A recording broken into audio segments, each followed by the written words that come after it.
The coalition have spent the day battling over health. The opposition leaders pledging to knock off the plan for prescription co-payments. The Prime Minister says it's another funding black hole. But there is one thing that unites both sides, that politicians' tax breaks are out of their hands. Here's political editor Chris Uhlmann. As the sun rose on week 3 of the election marathon, the opposition leader's bus rolled into Bondi for a hit and run on Malcolm Turnbull's electorate.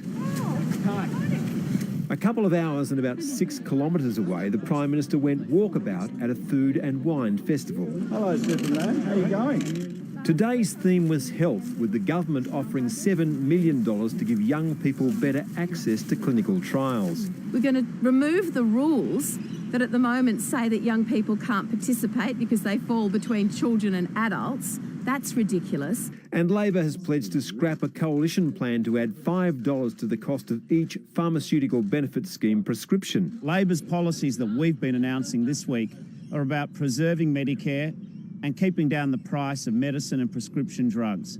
That measure has been tied up in the Senate for 2 years, but the change is a technical hit to the budget. Bill Shorten, yet again, is putting some more hundreds of millions of dollars, nearly $1 billion, on what he calls the spendometer.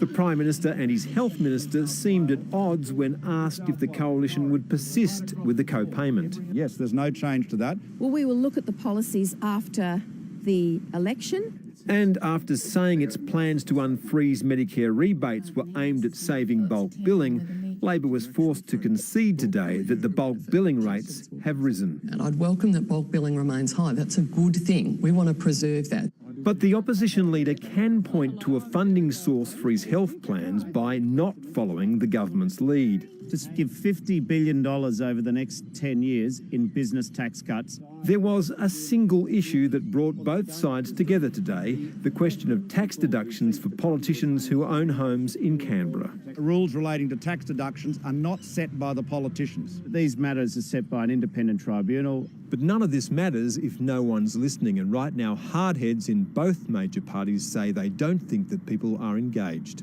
So what do the people of Watson's Bay make of Bill Shorten's message? I don't know. I couldn't tell you. He's focusing on healthcare cuts. I think he's trying to be, I guess, maybe a little bit more socialist. What about Malcolm Turnbull? Jobs and growth. I couldn't tell you.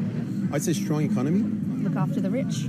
The straw poll gives a narrow victory to the Prime Minister. So what's his tipping like? How do you think they'll go today against the Bulldogs?